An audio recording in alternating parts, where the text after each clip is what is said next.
boa noite. Olá a todos, a todas, a todes, como disse a doutora Elisiane na nossa última live, que é o correto. Tudo bem, pessoal? Vou aguardando vocês entrarem. Esse mês apareci já 2 vezes aqui, aliás, apareci uma vez na semana passada, tô hoje de novo aqui com mais uma live da campanha Infância Plena. Essa live é muito especial, ela demorou um pouco para sair, mas eu acho que nada é por acaso. A gente hoje tem uma participação especialíssima da doutora Ana Maria Villarreal, que já está aqui. Ana Maria, que é coordenadora nacional da Cor de Infância do Ministério Público do Trabalho e que é uma das grandes articuladoras dessa campanha, sempre me ensina muito pessoalmente. E temos também Ana Flávia Cavalcante, atriz, diretora, roteirista, filha da Dona Val.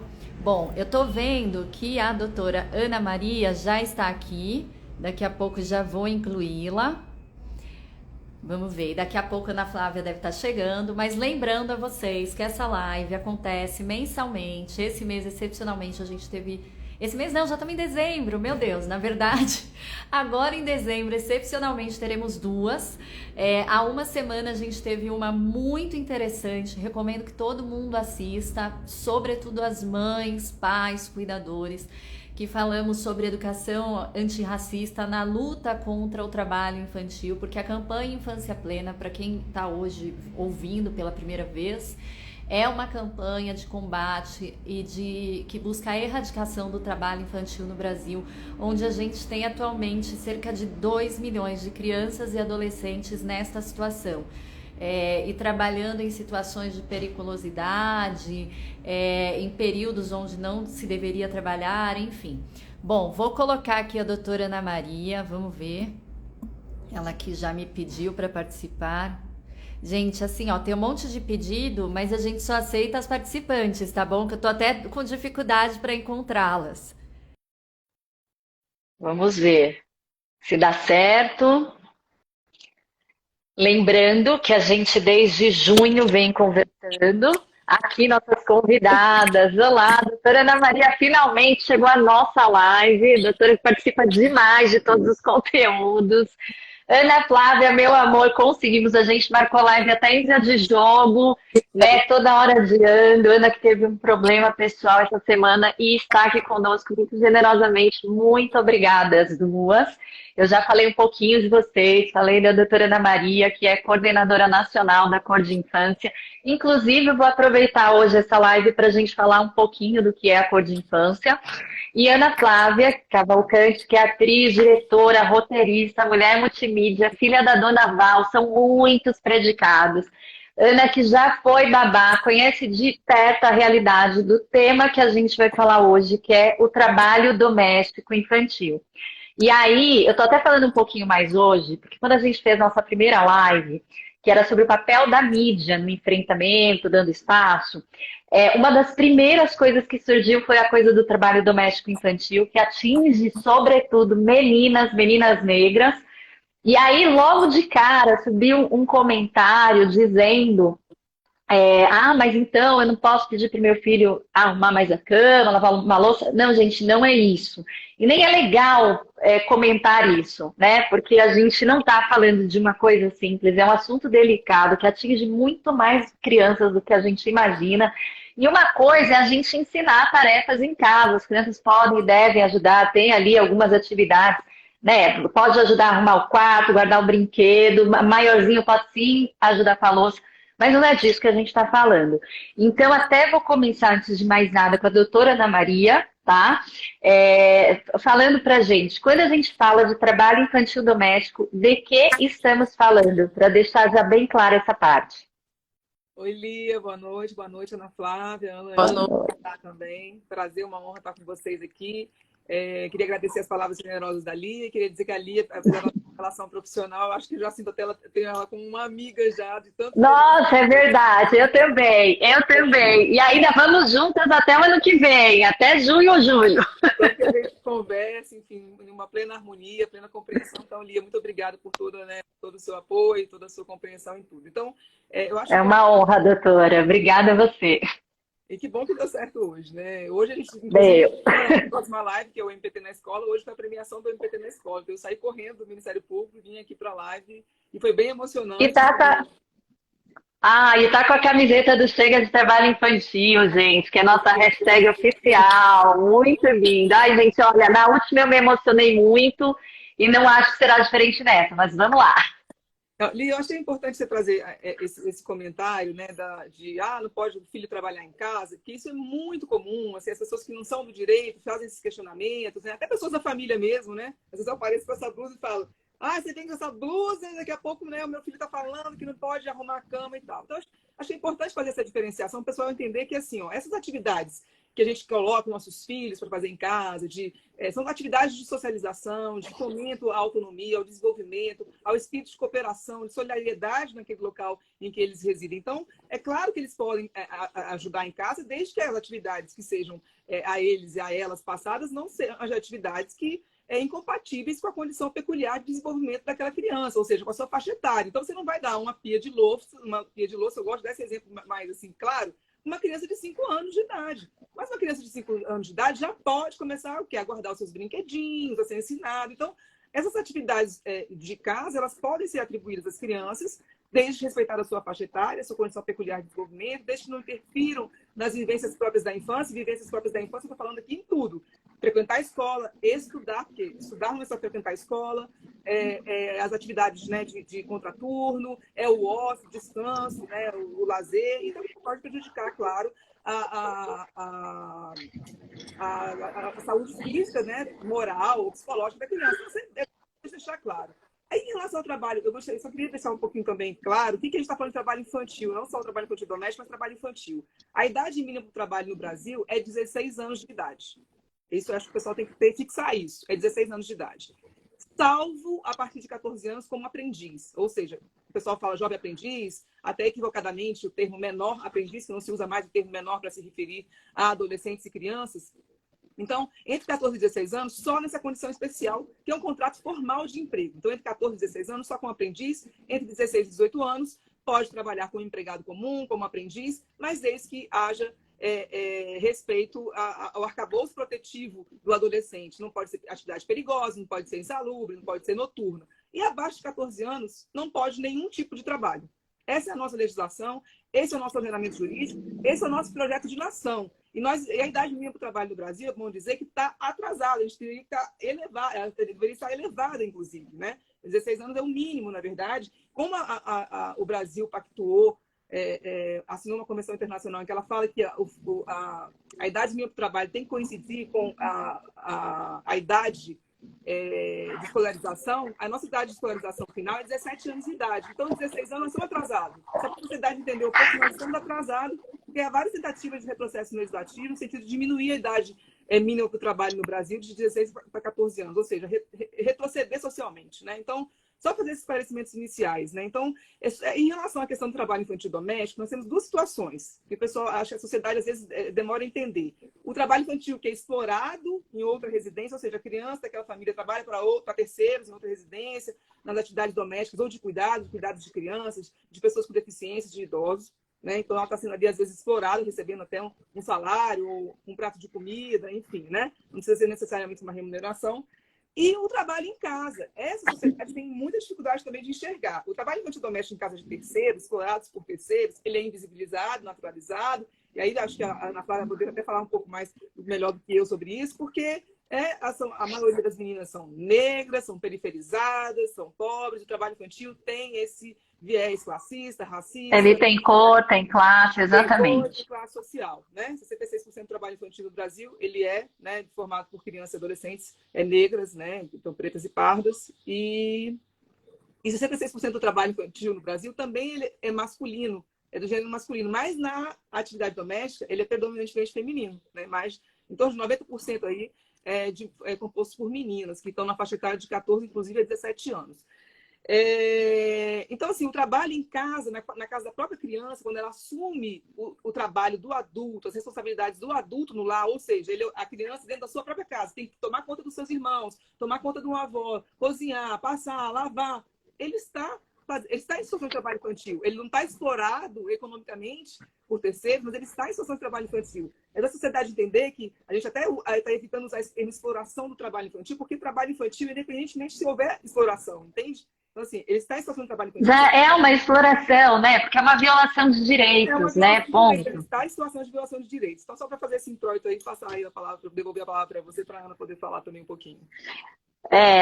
Eu queria ouvir, muito bem lembrado essa parte, porque, inclusive, quando essa parte das crianças que ficam em casa assumindo as tarefas de cuidado, que é também algo muito inerente à classe social, né? Então, a gente falta muita coisa, né? A gente falta creche, falta instituições que abrigam as crianças para as mães poderem trabalhar. A gente mora num país onde a gente tem um problema seríssimo das mães solos, que a Ana Flávia provavelmente vai trazer isso também. Dona Val foi muito guerreira criando a Ana Flávia, pelo que eu já li.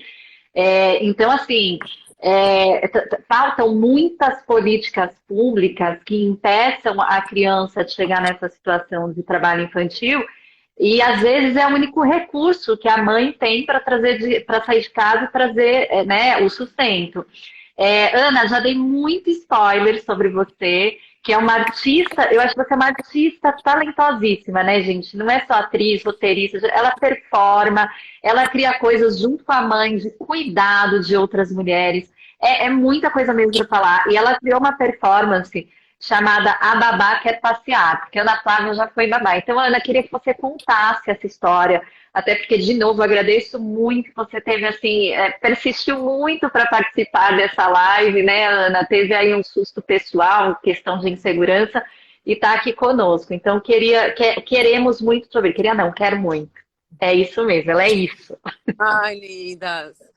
Nossa, estou muito feliz de estar aqui. Você sabe, por diversos motivos, né? Então, a gente está combinando essa live já tem alguns meses. E aí, que bom que deu certo. Muito prazer, doutora Ana. É muito bom também ouvir, assim, dentro de um ponto de vista jurídico, né? Enfim, e aprofundar nessa discussão que faz parte da minha vida, mas eu acho que faz parte da nossa vida no Brasil como um todo.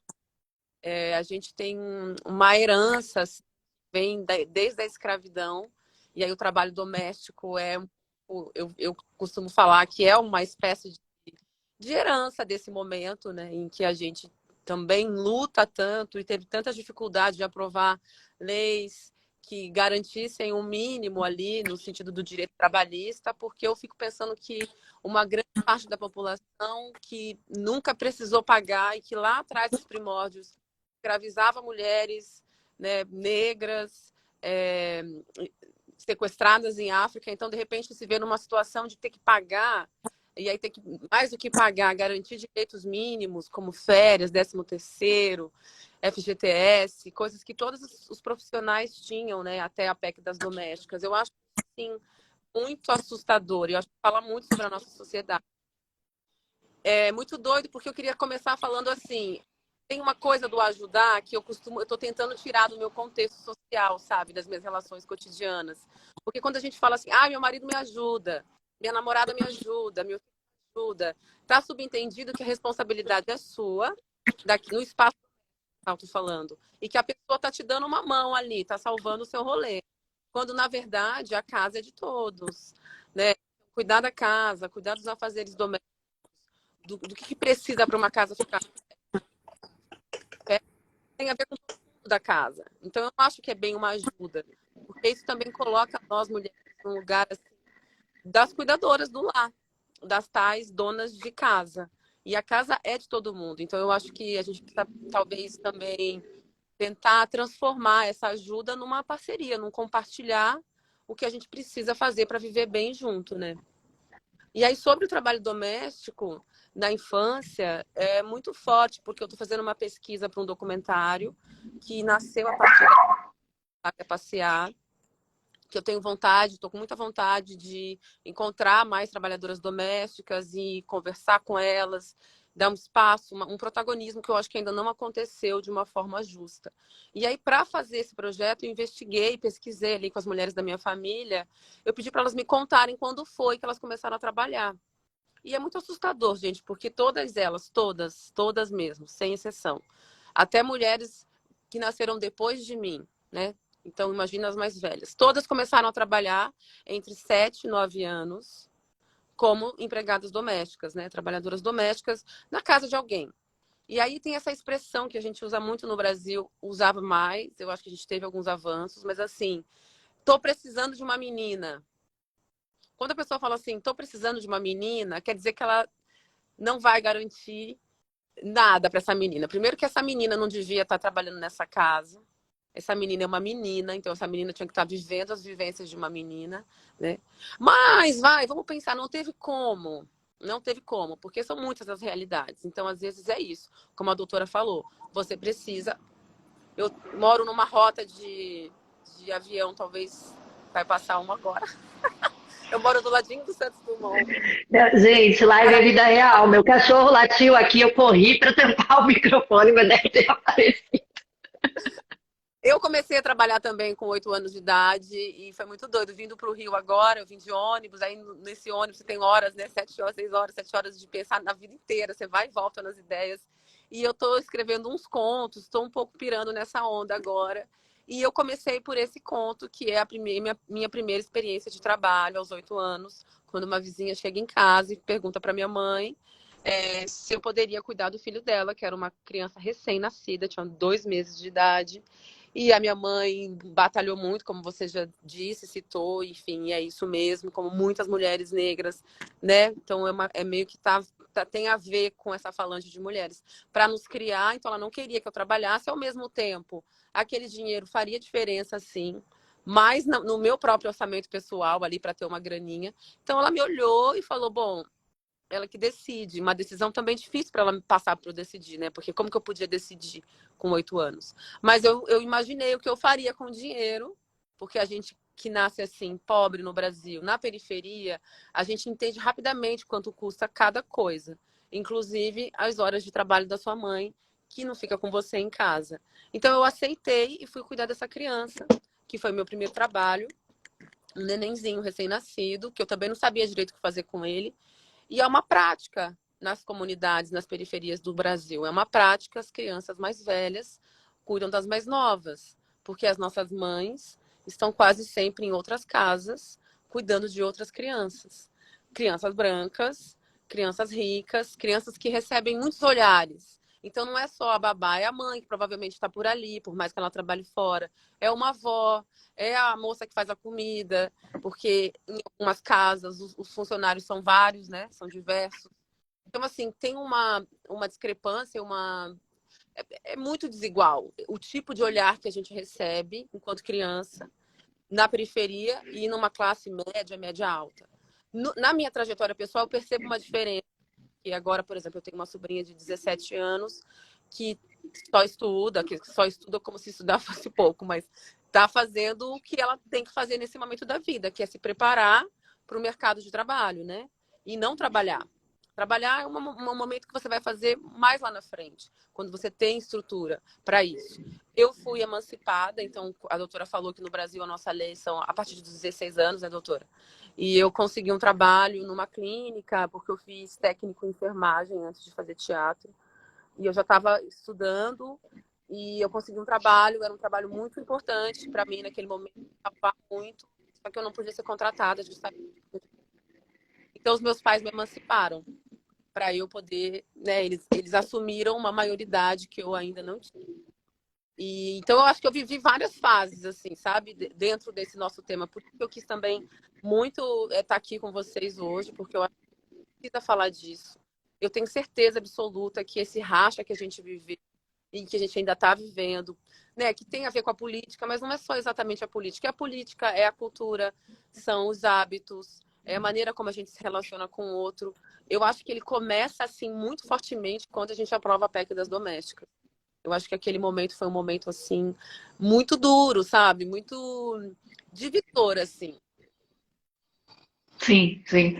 E eu até, você falou uma coisa importante que eu também quis muito que você estivesse aqui, porque você tem um histórico, Ana Flávia, da mudança de perspectiva. Eu li uma reportagem da sua mãe dizendo isso, que se olhar na TV é uma coisa, assim, muito inimaginável, né? E eu escuto isso de muitas amigas negras, a gente escutou isso na live da educação antirracista.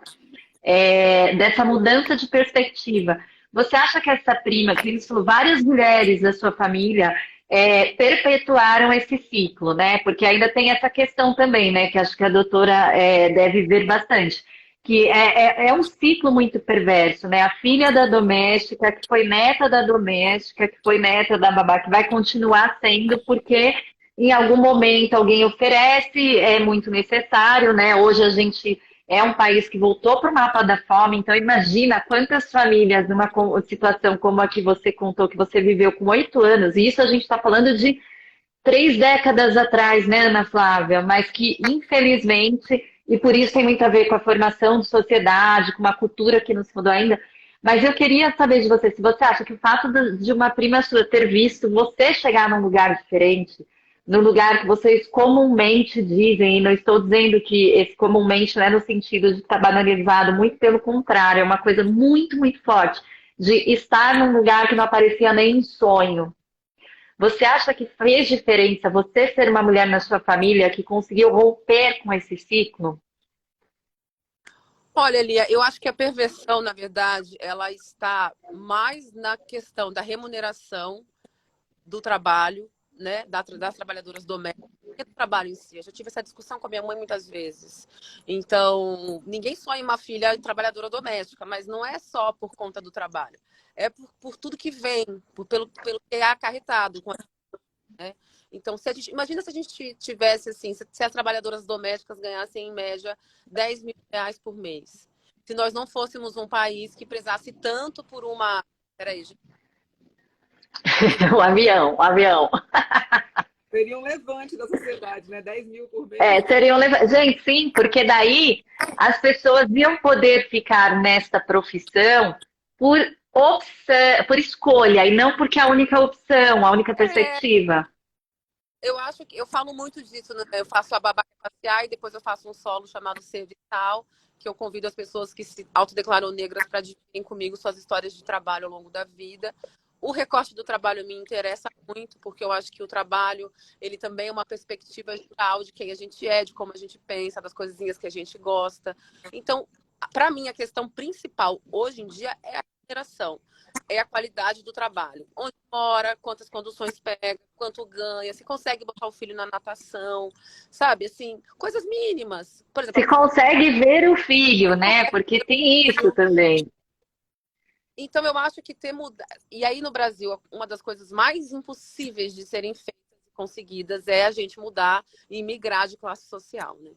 É muito difícil você nascer num ponto A e chegar no B. Você vai ficar no A, sua filha, sua neta. Que, então, de certa forma, sim, eu quebrei esse ciclo do trabalho doméstico, né? Eu fui educada, eu acho que de uma maneira geral a gente recebe uma herança do trabalho. Você tem uma mãe, um pai que trabalha em tal área, você fica eles falarem sobre isso, eu não sei se a doutora provavelmente se tem ou sobrinhos ou pessoas mais jovens, aí houve uma conversa aqui, chega em casa, conta uma história ali, a pessoa vai ficando, né? Ou ela quer fazer aquele trabalho também, ou ela não quer, às vezes acontece tudo isso. Mas a gente recebe uma herança profissional. Então, no nosso caso, né, são filhas das trabalhadoras domésticas, é para isso meio que a gente nasce, sabe? E eu não tenho problema, por exemplo, eu arraso limpando. É a primeira coisa que eu faço. Eu arraso, gente, eu arraso. É tipo assim. Mas o que eu quero? Eu quero uma vida confortável, eu quero poder escolher o que eu quero fazer. Não tem a ver com a função. Eu acho a função massa. Às vezes é muito legal você também estar dentro de uma casa, botar um fone, trabalhar ali, cuidar das coisas, sabe? A questão é quais são as condições de trabalho, entendeu? Então, talvez para minha família. Desculpa até interromper, Ana. Desculpa, se quiser continuar, pode continuar aqui. Eu ia falar que a questão do trabalho doméstico, a gente está falando do trabalhador adulto, né? Que o trabalho infantil doméstico ele é uma pior forma de trabalho infantil. Mas, assim, acho que não perpassa só pela questão do salário. Quando você fala de condições de trabalho também, né? Essa herança da escravização, claro que o salário reflete muito isso, até, e também a questão do machismo estrutural, do trabalho da mulher, esse recorte do gênero também, claro. Mas, assim, eu acho que a questão da escravização é muito forte, ele é muito presente ainda na relação até na relação formal, até mesmo na relação formalizada, a carteira assinada, a trabalhadora doméstica, a carteira assinada, como ela é tratada naquele ambiente familiar, né? Quantas trabalhadoras adultas também não são vítimas, né, muitas vezes de abuso sexual dos seus patrões ou dos filhos dos seus patrões.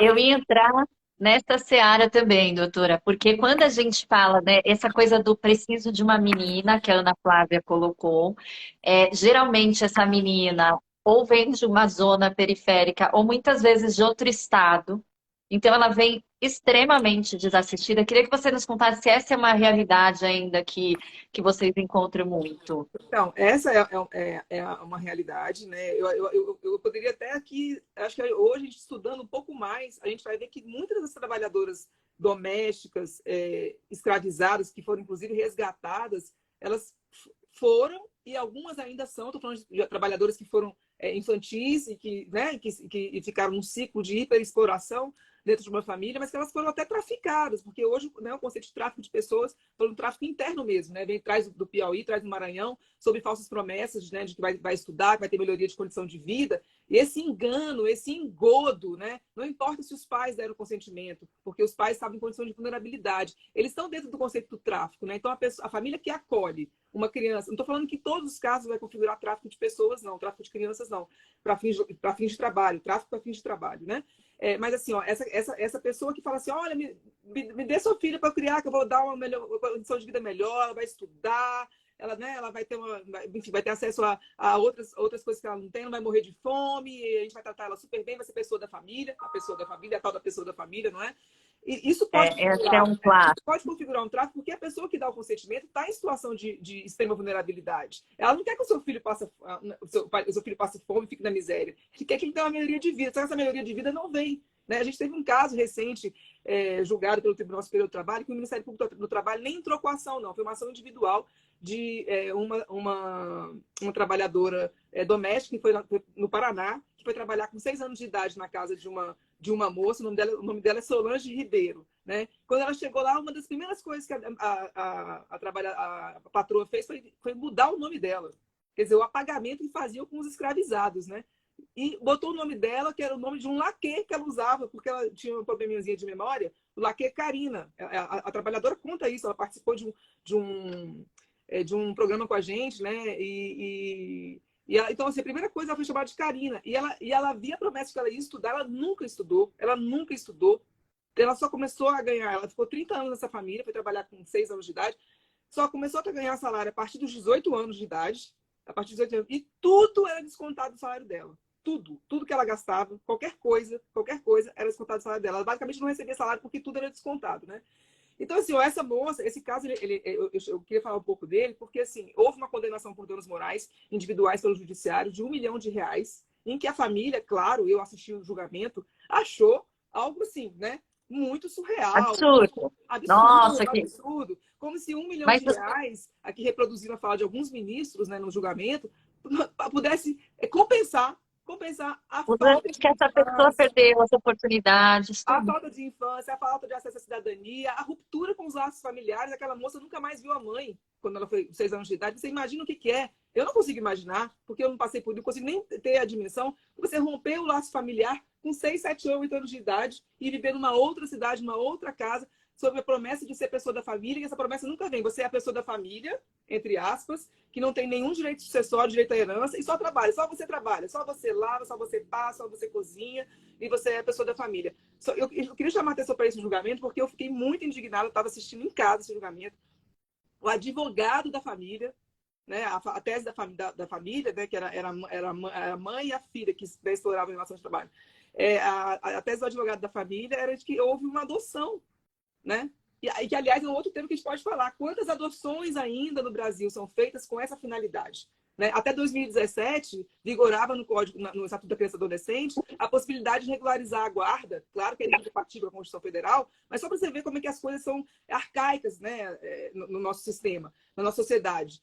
Até 2017 vigorava esse dispositivo de que a família poderia regularizar a guarda quando a criança ia trabalhar na casa da família. É claro que era incompatível com o ordenamento jurídico, porque já tinha idade mínima para o trabalho em 2017, mas estou só dizendo assim, como que as coisas demoram quando a gente está falando de trabalho doméstico que é feminino, né? Então, assim, e aí, só voltando à questão do advogado, que me chamou muita atenção, foi ele dizer, então, a tese era de que ela era pessoa da família, e de que, inclusive, a empregada, a Solange Ribeiro, tinha um cachorro que brincava com o cachorro das demais filhas das demais parentes da patroa. Isso me chocou, eu fiquei com vontade de entrar na tela. Eu falei assim, olha, como se ela tivesse o mesmo patamar, né, de cidadania civilizatória ou de acolhimento, enfim, fosse uma pessoa da família, porque o cachorro dela brincava, tinha oportunidade de brincar com o cachorro dos demais. Essa é a visão da nossa sociedade. Veja bem, com esse advogado falou, gravíssimo, assim, né, mas revela a visão da nossa sociedade, a visão classista e racista, porque depois eu descobri, depois do julgamento, eu fui atrás do advogado e eu descobri que ela era negra, essa moça, né? E hoje ela é analfabeta, ela não frequentou a escola e vive de fazer faxina, né? Então, assim, a gente tem que ter Porque cuidado. ainda tem isso, né, doutora? Essa indenização, o custo dessa violência é tão grande, essa pessoa não Impagável. saberá nem como administrar essa questão e nem como é que você volta a viver, né? Porque Não volta. Como é que você impede uma criança de sonhar muito cedo? Você não tem preço isso, né? Não é só sonhar. Estou falando sonhar as vivências próprias da infância, mas não tem preço. Então a sociedade precisa entender isso aqui, ó. Não é a questão dos mitos do trabalho infantil, que a gente chama mitos do trabalho infantil, né? Que é melhor trabalhar do que roubar, é melhor trabalhar do que se prostituir, entre aspas, né? Adolescente e criança não se prostituem, é melhor trabalhar do que viver na droga. Não existem só esses dois caminhos para criança e adolescente. Criança e adolescente são sujeitos de direito. É isso que a nossa sociedade, tão classista e tão racista, tem dificuldade de entender, que todas as infâncias são iguais, né? As crianças são titulares de direitos fundamentais, né? Isso que você falou de questão de políticas públicas, né? Que falta trabalho em casa, ajuda a tomar conta dos irmãos, porque não tem política de creche, não tem política de assistência a idoso, não tem política de assistência à pessoa com deficiência, e a criança acaba envolvida nessas tarefas domésticas de cuidado. Então, eu acho que a gente precisa abrir muito o olhar da sociedade para isso, né? Claro que é necessário não só informação, mas muitas também tirar esse ranço, né? Classista e racista, entender que a gente precisa lutar como cidadão, a gente tem obrigação, eu não estou falando nem como membro do Ministério Público, no trabalho, claro, eu tenho obrigação, mas lutar por políticas públicas, por infâncias livres de trabalho infantil, por infâncias dignas de um modo geral. Nós temos obrigação. Quem é condescendente com qualquer violação de trabalho de direitos, inclusive com o trabalho infantil, falhou como cidadão. Falhou como cidadão. Né? Então, é por isso que essa campanha Infância Plena, né? E todas as campanhas que a gente faz, a gente que acha que campanha é mimimi. Não é. A gente sempre leva, né, esclarecimento, a gente sempre leva conscientização. É um trabalho de formiguinha? Claro que é. É um trabalho de médio de longo prazo? É claro que é. Mas a gente está sempre pautando isso nas escolas, né, na sociedade, enfim. Ana fazendo trabalho, levando para o teatro, né, levando para a cultura. Isso é fundamental para a gente fazer essa virada da chave desses mitos do trabalho infantil, que é melhor trabalhar do que roubar ou se drogar. até porque a gente em todas as lives tem falado muito sobre isso, sobre o que a gente pode fazer como cidadão, além do óbvio, né? Porque você vê uma situação dessa e ficar, né? Mas assim, o que mais que a gente pode fazer? Quais são os canais de denúncia? A gente vai falar de novo no fim dessa live. Isso tá já em vários materiais que nós publicamos, todas as lives que a gente faz, depois elas viram matérias, viram um conteúdo nos veículos da Condenaste, na Vogue, na JQ, na Casa Vogue, na Glamour. A gente a cada 2 meses tem artigos do Ministério Público, então assim, tem muito para se fazer como cidadão, muito. E não é só assim, não fazer na sua casa, não ser conivente no imaginário, né? Então, assim, nós temos e devemos fazer, porque essa também é uma batalha grande, pesada, onde o Ministério Público não conseguirá vencer sozinho, né? Então, a gente tem falado muito sobre isso. Até por isso que a gente sempre tem um convidado que é uma procuradora, né? E todas as que estiveram aqui são muito envolvidas com o assunto, trouxeram ótimas explicações para todos nós, e temos trazido personalidades para dar luz ao tema, como é o caso da Ana Flávia. Ana, se não for uma coisa que te incomode, eu queria que você trouxesse um pouco para nós, se você tem lembranças dessa fase da sua infância e que você assumiu alguns cuidados, porque eu sou uma pessoa, gente, eu quase não tenho lembrança de infância. Eu tenho algumas coisas, assim, pontuais, negócio de Natal, e mais, assim, muitas situações, assim, de alguma dificuldade, ou que a família tenha passado, ou que eu tenha passado, enfim, né? E a minha filha tem 6, 7 anos, então eu ouvi essa coisa, minha filha acabou de fazer 7 anos, eu ouvi esse processo, assim, imaginar, tirando essa criança do meu convívio, sendo que às vezes ela chora, passa o dia inteiro fora de casa e chega e ela tá dormindo, então, enfim. é algo realmente, assim, inimaginável e muito violento. Mas, enfim, eu vejo que ela não tem muitas lembranças do pré-pandemia, sabe? Ela chegou na pandemia com 4 anos, então, assim, você tinha 8, né? Um pouquinho mais.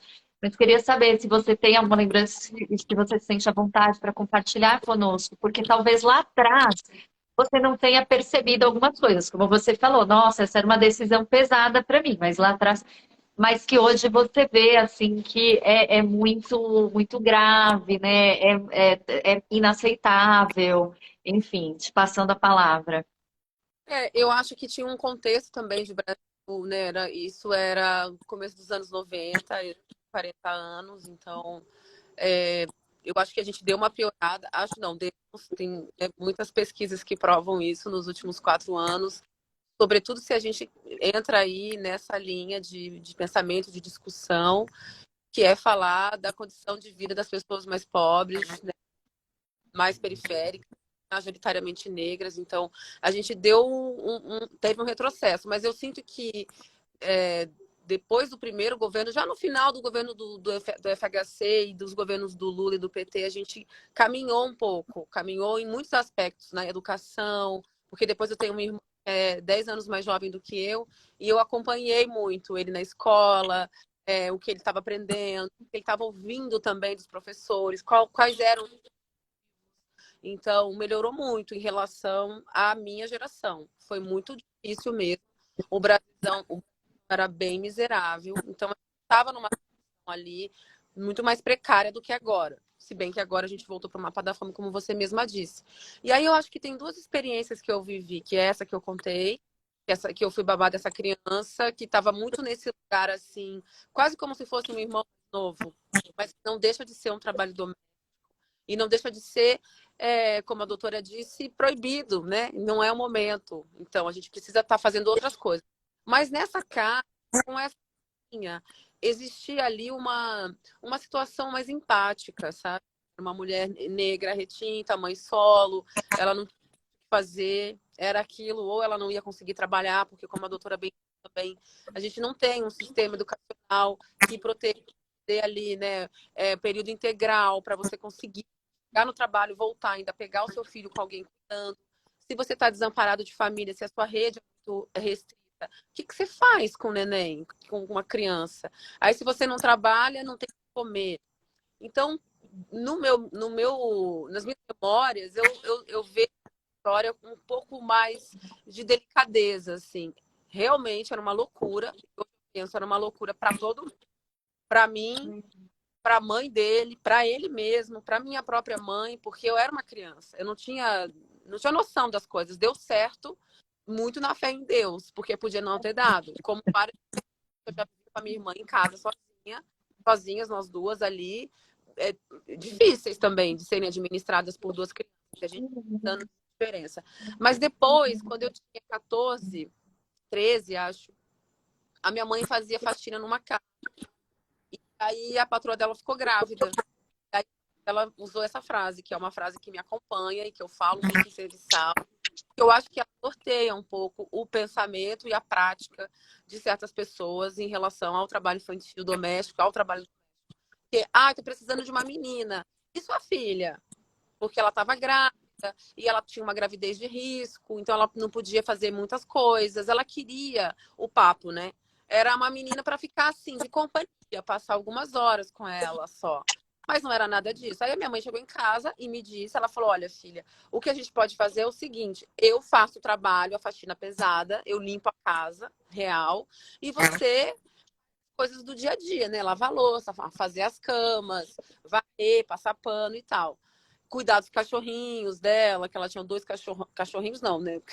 Cachorrões. Mas um trabalho também inadequado para aquele momento. Mas o que mais me surpreendia, que eu ficava, desde aquele momento, eu ficava passada, eu falava, gente, não acredito. O marido dela chegava em casa e ele falava para mim, você tem que estudar, viu? E eu estudava nessa época à noite, porque eu fui estudar à noite, todo mundo no meu bairro, né? Todos nós, a gente fez só até a 4ª série no diurno, manhã e tarde. A partir da 5ª, não tinha escola pra gente em Atibaia, então a gente tinha que ir para as escolas que já tinham adultos, né, gente? Vamos combinar? Porque da 8ª série Exato. colegial, você já é ali, adolescente, quase. E da quarta para quinta, você é uma criança. Então, você entra em contato com o universo de vida, de tudo, né? Que não tem a ver com o seu momento, assim, sem fazer um julgamento moral, para a prática, mas não é o momento. Primeiro, não é o momento de você estudar, né? Criança tem que dormir nos horários, você sente mais sono, aí a aula acabava às 11, então eu trabalhava à noite, e estudava à noite, trabalhava de dia nessa casa, e chegava realmente. Ou eu chegava exausta na escola, ou eu chegava exausta no trabalho, porque o trabalho era longe, também tem isso, tem essa mobilidade que é remota, né? Normalmente bairro rica não passa ônibus, porque eles não querem, né, essa gente andando de ônibus por ali. Então o ônibus parava muito longe do trabalho, eu tinha que fazer uma caminhada de, sei lá, E uns muito 2 quilômetros. cheio, né? Porque é aquele horário que todo mundo faz, né? Muito cheio. E aí ele ficava me questionando, não me questionando, mas ele colocava no lugar, assim, ele dizia, você tem que estudar, viu? E eu pensava, gente, mas então vou estudar em que momento? Por que então que vocês não me liberam 2 horas mais cedo?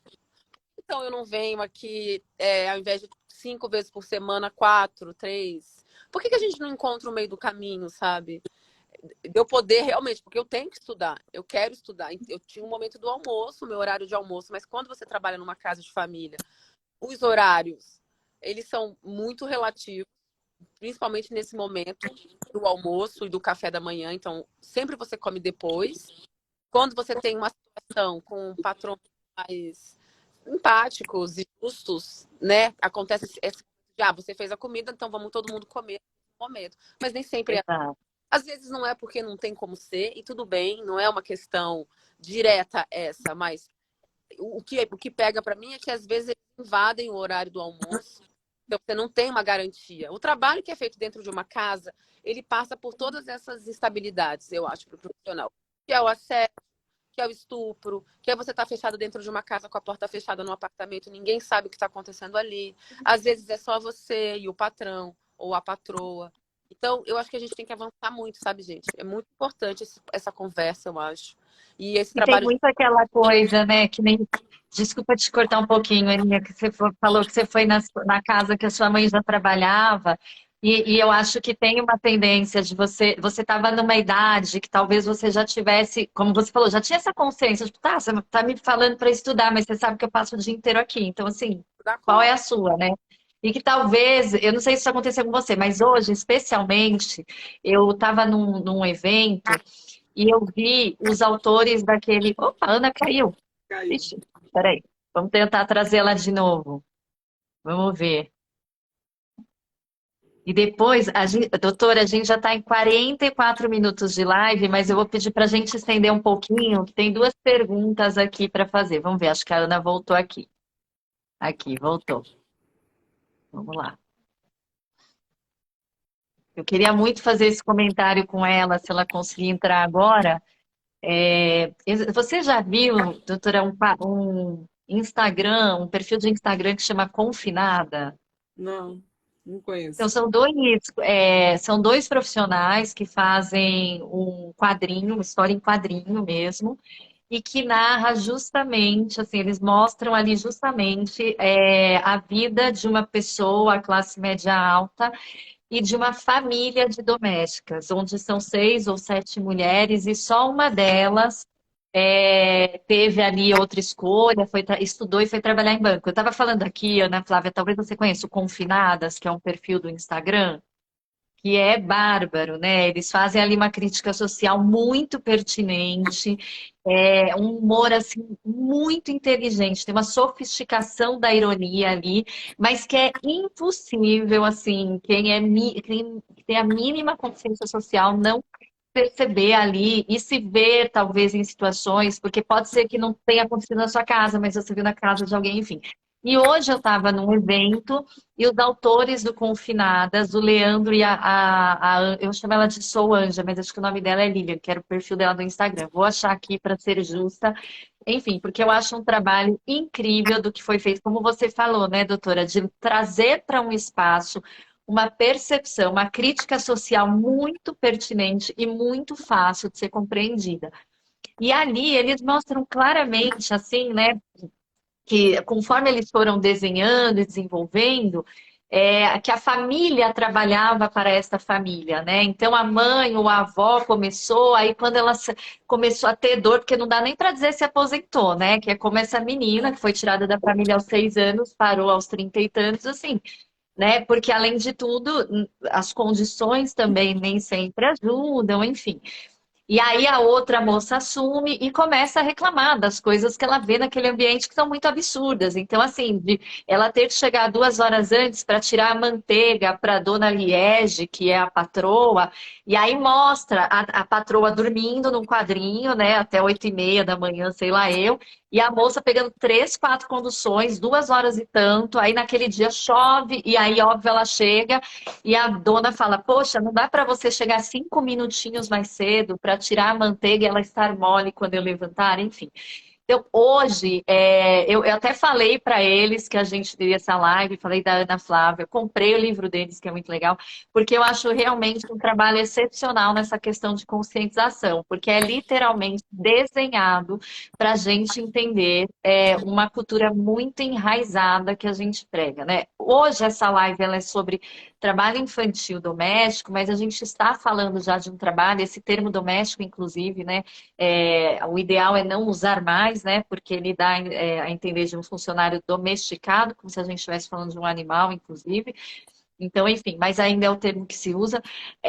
Mas a gente está falando de uma profissão que já é muito precária em muitos aspectos e que, como tantas outras formas de trabalho infantil, envolve múltiplas camadas de violência, né? Então, enfim, esse é o ponto. Doutora, acho que você quer falar alguma coisa, né? Eu falei aqui, Ana Flávia, a gente está em 48 minutos de live, mas eu queria estender mais um pouquinho. O pessoal da Vogue não fique bravo comigo, nem o MPT, é que a conversa está muito boa e é muito pertinente. Então, fala, doutora, depois eu vou fazer 2 perguntas que estão aqui para vocês, tá? Que subiram aí. Não, pelo contrário, não fica bravo não, a gente gosta mais de falar do tema, né? Eu acho que é importante o pessoal entender que o trabalho doméstico é um trabalho pesado. Assim, por que uma menina, o trabalho doméstico, infantil doméstico está concentrado, mais de 94% na faixa etária de 14 a 17 anos, já são adolescentes, mas é um trabalho extremamente que traz muitos riscos à saúde da pessoa, da trabalhadora adulta já traz, quem dirá da trabalhadora da adolescente que seja, criança, que está em formação. Por que o trabalho é proibido para criança e adolescente? Porque eles estão em formação ainda, eles não são adultos, né? E a gente não pode tratar como mini adultos. Eles são crianças e adolescentes, são pessoas com condição peculiar de desenvolvimento. Então, o trabalho doméstico envolve sobrecarga muscular, trabalhos repetitivos, jornadas prolongadas, exposição ao fogo, exposição ao calor, a questão do isolamento, que é muito forte no trabalho doméstico, né? Por isso até que, inclusive, a gente, esses índices que nós temos, né, esses percentuais, eles são até, não retratam a realidade, porque ainda é subnotificado, ali acontece num espaço privado que ninguém tem acesso, a casa é inviolável, quer dizer,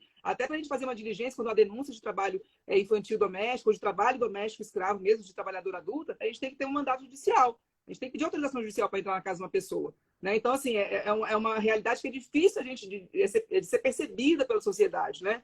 Então, até ressalto aqui, gostaria de ressaltar a importância de agentes comunitários de saúde que entram nas residências, que entram nos lares, de perceberem essas situações e denunciarem, porque são pessoas que eles entram naturalmente, já pela profissão deles, nos lares das pessoas. Né? Então, a gente sempre ressalta a importância dessa profissão, de estar consciente do que é trabalho infantil, ter esse olhar atento, né, à questão do trabalho infantil. Então, por que o trabalho doméstico é uma pior forma de trabalho infantil? Por isso, porque ele tem risco à saúde, ele é um trabalho penoso, exaustivo, e ele traz repercussões à saúde. Né? A criança que trabalha no trabalho doméstico, em outras formas de trabalho, vai ter tendinite, vai ter problemas de coluna, vai ter estresse, burnout, vai ter depressão por conta do isolamento, né? Além da questão do abuso físico, psicológico, né? Que está sujeito. Então, assim, eu acho que também, eu até queria ouvir a Ana Flávia também, porque a Ana Flávia trouxe aqui 2 situações, uma que era uma pessoa, coitada, uma pessoa, né, que tem que deixar seu filho, quem que vai deixar seu filho de meses com uma criança de 8 anos? Eu não teria coragem de deixar meu filho com uma criança, né? Quer dizer, é o desespero de uma mãe dessas, né? Que, enfim, por isso que Exato. A Ana falou que tinha uma relação mais empática ali, também porque era uma mulher negra, de pele retinta, enfim, né? Diferente. E esse outro patrão que achava que ela tinha que estudar, porque também não é algo é muito, muito comum. Essa é para entender que, na questão do trabalho infantil doméstico, enfim, trabalho doméstico, como é um ambiente muito fechado, um ambiente familiar, é um ambiente que tem intimidade, é um ambiente que tem relação de afeto. Isso de fato existe. Né? Eu acho que talvez a Ana Flávia, no lugar de fala dela, possa falar mais. Isso fomenta essa relação de servidão, de vulnerabilidade. Então, você imagina uma criança que chega com 8, 9 anos de idade, como essas trabalhadoras que têm sido resgatadas, as Madalenas, né? Tantas Madalena Jordano, Madalena Santiago, a própria Solange Ribeiro. Solange Ribeiro não foi resgatada, ela mesmo fugiu da casa da patroa já com quase 40 anos de idade. Mas você vê, elas saem rompem os laços familiares, vão para casa daquela pessoa que está dando uma promessa de que ela vai ter uma vida muito melhor, que ela vai estudar, quer dizer, já vão com um sentimento de gratidão, perdem referência familiar de origem. A única referência que agora passa a ter é aquela família, que ela é a pessoa da família, e perdem referência social porque, né, ficam isolados, muitas vezes não frequentam a escola. Aí estou falando desses resgates últimos que têm acontecido, né, pessoas que nunca frequentaram a escola, que não têm socialização nenhuma. Então, elas perdem qualquer referência. A família, aquela família que hiperexplora aquela trabalhadora, criança ou adolescente, é também um referencial de afeto, né, e familiar. Isso é muito louco. Elas ficam reféns, né, de uma hiperexploração e vem Porque aquilo... é o que elas têm, né? Uma das perguntas até era assim, como conscientizar, como trabalhar a conscientização dessas crianças para identificar que estão em trabalho escravo. Neste caso, especificamente, me parece uma coisa muito difícil, que depende muito mais de quem está fora mesmo, né? Porque é uma falta de referência àquilo que ela tem. E às vezes, assim, é muito ruim, mas é o que ela tem, né? Principalmente a gente pensa numa criança nessa situação, que é uma situação limite, extrema, que foi tirada da família, rompeu os laços e não, né, não tem. Ela vai falar com quem? Ela vai confiar em quem? Então, enfim, eu acho que assim, por isso existe um trabalho muito importante do nosso lado, como indivíduo, como sociedade, como comunidade, né, de fazer algo a respeito, porque nessa condição, eu acho que a criança, ela não tem outros referenciais. Se você conscientizar que ela é o que ela tem, ela vai fazer o quê, né? Enfim, para como é que ela vai voltar para essa família? É muita vulnerabilidade. Doutora, estão perguntando aqui qual o estado do Brasil com maior índice de trabalho infantil e se a política econômica afeta muito. Então, a questão dos estados, o trabalho infantil está concentrado, né? A gente tem hoje aí 84 mil crianças entre 5 e 17 anos em situação de trabalho infantil doméstico, segundo o último estudo realizado pelo Fórum Nacional de Prevenção e Erradicação do Trabalho Infantil. Os dados são de 2019. 45% desses 84 mil, quase 84 mil, está no Pará, na Bahia e em Minas Gerais. Então, são estados que a gente precisa ter um olhar um pouco mais atento, né, e fazer um trabalho mais incisivo, mais enfático, mais resolutivo, inclusive nas escolas noturnas. Porque essa pesquisa também indica que as trabalhadoras hoje, né, que é diferente das Madalenas de antigamente, 30, 40 anos atrás, elas estudam. Elas frequentam a escola, então a gente sabe onde está. E também é o caso do trabalho infantil de modo geral. A gente sabe que as crianças estão na escola. A gente sabe onde eles estão. Tem essa questão, né? Então a gente precisa levar essa conscientização para as escolas. Aí a outra pergunta eu não entendi o que foi. A outra pergunta que eu perguntei e fui respondendo, que era como trabalhar para a conscientização dessas crianças para identificar que estão em trabalho escravo. Que eu falei, essa é uma pergunta de $1 milhão, né? Porque, como a gente pontuou, são crianças assim, numa situação. Isso, gente, entrou um som aí, né? Desculpem. Olha lá, a vida real. Ana Flávia, vocês viram que a minha filha estava quase aparecendo aqui a mão, enfim. Mas a questão é essa, né? Essas crianças estão muito privadas de acesso à informação, não vão para a escola, têm um rompimento com a família. Trabalhar na realidade. Na escola, né? Por isso que a gente faz o nosso algumas não, como foi o caso da Ana Flávia. Mas você acha que talvez não é responsabilizando a família dessa criança, né? Que é sempre um ponto que a gente fala muito importante, né? Não dá para responsabilizar essas famílias que se encontram numa situação de extrema vulnerabilidade. Responsabilizar a família é o último, realmente é a última ação. Quer dizer, quando você tem um Estado negligente, uma completa ausência de políticas públicas, racismo estrutural, racismo institucional, como é que você vai responsabilizar essa família? Você tem que trabalhar, o Estado tem que dar política pública para mitigar e neutralizar a situação de vulnerabilidade daquela família, para que aquela família possa manter a sua criança, o seu filho na escola, né, para romper o ciclo da pobreza do trabalho infantil. Vocês estavam falando tanto dessa questão do trabalho doméstico, passar de mãe para filha, mas isso acontece no trabalho infantil de um modo geral. O trabalho infantil perpetua o seu ciclo da pobreza. A criança fica mal escolarizada, mal qualificada, vai se empregar em empregos de baixa qualificação, de baixa remuneração, e também vai precisar colocar os seus filhos, a próxima geração, também no trabalho infantil. Então, isso é o ciclo vicioso da pobreza, o ciclo vicioso do trabalho infantil, que só a educação quebra. A Ana Flávia falou da questão da educação integral, importantíssima a educação integral, inclusive para assegurar segurança alimentar, já que nós estamos agora falando de um cenário, né, de volta para o mapa da fome, da miséria. Então, assim, todas as políticas, não existe uma política pública só que vai erradicar o trabalho infantil. Né? É uma combinação de políticas públicas, né? Então, isso é importante. E é importante, você falou, só passar a palavra para a Ana, tenho falado isso em todos os lugares que eu vou. Outro dia eu fiz até um desabafo, estive no Rio de Janeiro. Eu falei assim, gente, vamos aprender a votar. Vamos aprender a votar porque, assim, não é só, estou falando de executivo, de prefeito, presidente, governador, no legislativo também. Porque no legislativo a gente tem uma movimentação muito forte. É muito difícil você ver um projeto de lei que vai, assim, fomentar, promover direito da criança e adolescente. É sempre para retroceder. Sempre não, mas quase sempre. E são esses projetos que tomam muita energia da gente, pelos quais a gente tem que lutar o tempo inteiro para que não haja um retrocesso. Quer dizer, num gasto de energia que a gente fica resistindo e a gente não consegue nem promover direitos, a gente fica só na resistência. Isso aconteceu, né, de forma muito acentuada nesses últimos 4 anos, né, sem querer politizar. Mas... a gente teve eu acho que até a gente tem uma situação em que as notícias políticas estão tendo mais atenção para o bem e para o mal, mas a gente teve aquele projeto da pobreza menstrual que eu acho que é muito emblemático, porque ele foi amplamente divulgado e que foi um projeto que quase não passou, né? Então essa é uma parte muito importante mesmo, né? Da gente entender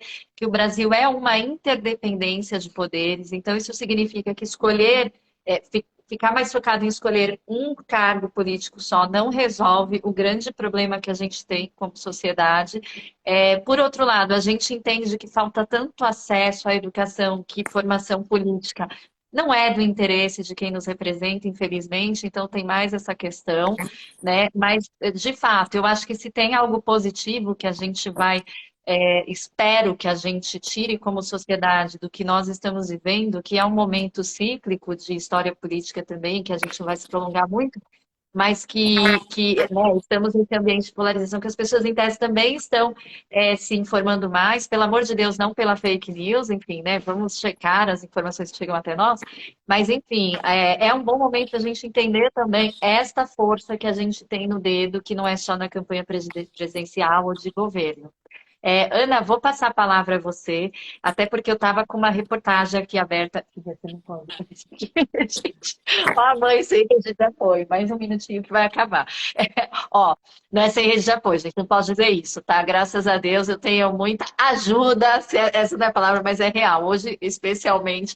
Mas assim, Ana, eu estou aqui com uma aspa sua, que vai muito de encontro com o que a doutora Ana Maria diz pra gente, que ela diz assim, só com estudo é possível chegar a qualquer lugar. É a única brecha para transpor as dificuldades e eu incentivo muito as crianças e os adolescentes a estudarem. Se eu posso influenciar e representar as pessoas de alguma forma, é assim. É preciso buscar informação e conhecimento para nos protegermos e exigirmos nossos direitos. Enfim, acho uma fala muito forte e acho que, assim, eu acrescentaria mais uma coisa. Exigir que vocês possam exercer numa sociedade o talento que vocês têm, porque existe um custo social quando a gente vê tantas crianças já condenadas desde muito cedo a uma situação de trabalho, que é o trabalho infantil. Então, hoje, a gente vê você, que é uma pessoa muito talentosa, reconhecida, né? Fez grandes trabalhos em TV, não para nunca. Como é que teria sido, e de novo, também não condenando essa mãe que contou com a sua ajuda, enfim, que espero que tenha tido uma situação um pouco melhor dali para frente. Mas como é que teria sido se você não tivesse, de alguma forma, alcançado esse lugar de botar um talento que você tinha no lugar onde é de direito, onde ele deveria estar, né? Falar do que não foi é muito difícil, elucubrar demais, mas eu queria trazer para vocês uma fala que assim, Eu não lembro quem, gente, é uma pena, mas a gente estava falando das medalhas, de que a gente foi bem nas Olimpíadas passadas, de como a gente tem uma força para o esporte muito grande. E eu acho que foi talvez o Thiago Rogério, pode ser. Tomara que tenha sido, porque eu gosto muito dele. E ele disse assim, que loucura que a gente não teve muitas medalhas na natação. Por que a gente não tem muitas medalhas na natação? E tem, sei lá, o Brasil agora na Copa mandando super bem, em outras áreas do esporte a gente vai com tudo, porque a gente não nada, né? A maior parte da população do Brasil é a população negra. E a maior parte da população é uma população de mulheres. Então, são as mulheres negras que seguram a barra desse país. E acabou. Elas cuidam das suas casas, dos seus filhos, na medida do possível, e cuidam de outras casas e de outros filhos. Ou seja, elas cuidam de todo mundo. E aí eu fico pensando, poxa, fiquei muito com isso na cabeça, porque de fato, eu e muitos amigos negros, e quando a gente vai para uma matéria como essa, como o Thiago falou, tomara que seja ele, eu não sabia nadar até bem pouco tempo atrás. A gente não sabe nadar, a gente não aprende a nadar, e que pena. E aí ele faz um apelo, que todas essas piscinas, dessas casas, desses apartamentos, desses prédios de São Paulo e do Brasil fechadas, que elas aconteçam nas periferias, em outros lugares, porque com certeza absoluta na próxima Olimpíada ou em qualquer jogos que tem a natação como esporte, a gente vai ter mais medalhas. Então, eu estou fazendo esse paralelo porque eu acho que a gente pode ir para todas as áreas. Eu estou nas artes visuais. Muito pertinente, Ana. Assim, Muito pertinente. A gente tem aí a Rebequinha Andrade, Daiane dos Santos, muito é uma pertinente. pena, porque é um pensamento assim, ele não combina nem com o capitalismo voraz que a gente está vivendo e que somos, de certa forma, vítimas, assim. Não combina com nada, é uma mesquinharia pura. É uma conexão enraizada com a escravização de pessoas negras. Então, para mim, quanto a gente parece meio que é uma falha trágica na nossa história enquanto país e mundo até, né? Porque não foi no Brasil que a gente teve esse cenário e não foi só com pessoas negras. Então, eu luto mesmo muito, sou uma ativista, uma mulher negra, filha de uma trabalhadora doméstica, atriz, sexual, tudo que eu sou, eu gosto de dizer que eu sou mesmo, porque eu não sei, eu não tenho esse desejo de virar assim uma referência, um referencial, porque eu acho que cada pessoa precisa viver a sua história. Mas sim, de certa forma, eu acho que ajuda as pessoas que assistem, que veem, que se acham semelhantes de alguma forma com algum desses pontos, pensar, imaginarem e sonharem esse lugar, sabe? De dizer, cara, se ela chegou, ela é tipo eu, e ela tá nesse lugar agora, o que é o lugar que eu tô? É um lugar que eu tenho mais escolha. Eu tenho altos e baixos, tanto no trabalho como na minha vida pessoal. Trabalhar na Globo, aparecer na televisão, é massa, é legal, não garante tudo. Eu acho que a gente tem que desmistificar esse lugar. Tem outros espaços para arte, daí pensando no lugar do artista. Mas eu tenho boas condições hoje de, por exemplo, não, vou pegar uma hora do meu dia e vou fazer uma live com a doutora Ana, com a Lia. Vou falar sobre coisas que me atravessam, sabe? Eu não tô morta num busão e a terceira condução e não sei como é que eu vou fazer porque caiu ontem, mas eu já não tenho mais nada. Eu vou ter que cair num especial ou num cartão de crédito de uma vizinha. Então, eu acho que a gente precisa muito acabar com essa desigualdade, sabe? Trabalhar para que a gente, uma sociedade de fato média, numa classe média mais real, mais justa, que a gente possa acessar e produzir riqueza, né, gente? Porque a real é que eu produzo riqueza, a doutora Ana produz riqueza, você produz riqueza. Exatamente. Riqueza mais e mais, entendeu? Então, nesse sentido, eu acho que vamos para cima. Eu estou muito animada com os próximos anos, assim. Acho que foi um alívio muito grande de ter eleito o Lula e o Geraldo Alckmin. Acho que fez uma conjunção ali que vai dar conta de muitos lugares que a gente ainda está debatendo e que atravessa diretamente o trabalho infantil. E não, uma criança não consegue decidir, perceber. Uma criança é uma vítima, e a vítima ela não consegue. É um adulto, como a doutora falou, adorei essa perspectiva dos agentes de saúde, das professoras, dos adultos. A responsabilidade de uma criança é de um adulto, o adulto que está por perto. E acabou. A criança é uma criança. É o que eu sinto, sabe? Exatamente. Não, faz todo sentido. Como sacar e tá uma casa sendo violentada. Não, é uma pessoa adulta que tem. Aí muitas crianças conseguem, às vezes, denunciar, né, tem um comportamento que vai mudando, uma professora percebe, mas vamos deixar as responsabilidades com quem tem que ter Com os responsabilidade. adultos, exatamente. Muito obrigada, Ana doutora. Vou te passar a palavra. A gente vai precisar encerrar, infelizmente, ficamos uma hora conversando, uma conversa que poderia, como todas as que a gente tem feito aqui, renderia muito mais. Espero que ecoe muito mais. A gente tem trabalhado muito para isso, né? Trazendo sempre gente muito legal, tentando produzir um conteúdo bem didático, né, que chame muita gente à ação, que explique qual ação que a gente pode tomar. Então, doutora, a palavra é sua, por favor. Vou pegar dois ganchinhos na fala da minha xará, então, né? Falar assim, nosso papel como adulto, não só de proteger, denunciar, identificar, mas também de fomentar o protagonismo infanto-juvenil, de fomentar a conscientização, a informação dessas crianças e adolescentes em torno dos seus direitos, né?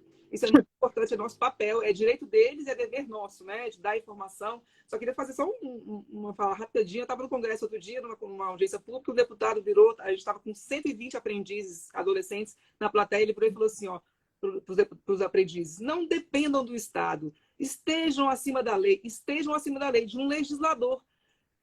Não dependendo do Estado, façam um trabalho voluntário. Ainda bem que esse deputado não foi reeleito, ele vai fazer trabalho voluntário, se Deus quiser, porque, né, enfim, a bandeira dele. Agora, como é que o legislador fala isso para adolescente e criança? Aí um colega meu falou, Ana, não bate boca. Não. Falei, olha, a gente tem obrigação de informar o adolescente, ele está em formação. Eu falei assim, olha, vocês só têm direitos, são titulares de direitos, porque existe uma lei, e vocês não estão acima da lei, não tem ninguém acima da lei. Né? Então eu tive que fazer essa fala, até um segurança do Congresso veio falar comigo, elogiar, porque ele falou que não aguentava mais ouvir aquele deputado todos os dias falando aqueles absurdos, enfim, essas falas totalmente fora do lugar. Então eu acho que é nosso dever também levar informação e consciência e fomentar o protagonismo infanto-juvenil. E quanto à esperança, eu concordo também, vou falar no campo do trabalho infantil, sem querer politizar aqui a questão, nós tivemos um presidente que fez falas apológicas ao trabalho infantil em diversas vezes, que foi polêmico, enfim. Então, quando você tem a mais alta autoridade da República fazendo apologia ao trabalho infantil, dizendo que o moleque tem que trabalhar,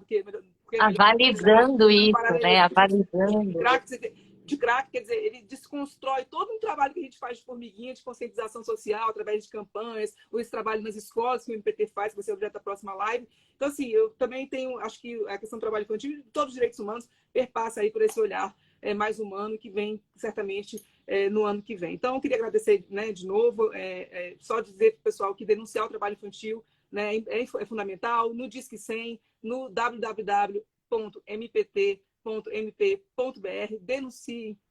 Esse é um só dos papéis como cidadão, né? Mas eu acho que a questão de aprender a votar e votar em quem defende pauta da infância de verdade, sem retórica, é fundamental para a gente ter infâncias livres de quaisquer violações de direitos, né? Inclusive trabalho infantil doméstico. Muito obrigada, foi uma honra estar aqui participando. Imagina, doutora, a honra foi nossa. Eu adorei muito essa fala, né, da gente votar em quem defende, porque a gente fala muito de representatividade, importa, né? Importa, muda vidas, muda o mundo. E criança não tem representante no legislativo, não tem representante no governo. Então, enfim, cabe a nós, de novo, Ana Flávia apontou muito bem, fazer nosso papel como adultos, porque todas as crianças são nossa responsabilidade, não só a minha que está dentro da minha casa, meu sobrinho, o filho da minha amiga, todas são. Até porque é o mundo que a gente vai deixar, eu para minha filha, vocês estão assistindo para os seus filhos, para os seus netos, para os seus sobrinhos, né? Vai ser povoado pelas outras crianças de quem a gente acha que não tem que cuidar. Então, é isso também que a gente está fazendo, né? Melhorando situações, né? Mudando situações, acabando com essa violação gravíssima de direito que a gente falou na primeira live, deixa sequelas de desenvolvimento, mas sequelas emocionais muito fortes, né? Que vão se reverberar em outras questões. Então, é um dever de todo mundo, né? É um ato de amor, inclusive pela sua própria criança, né? Pelos seus próprios filhos. Enfim, Ana Flávia, por favor, queria que você finalizasse com a sua mensagem. Eu estou muito feliz de ter participado, agradeço o espaço.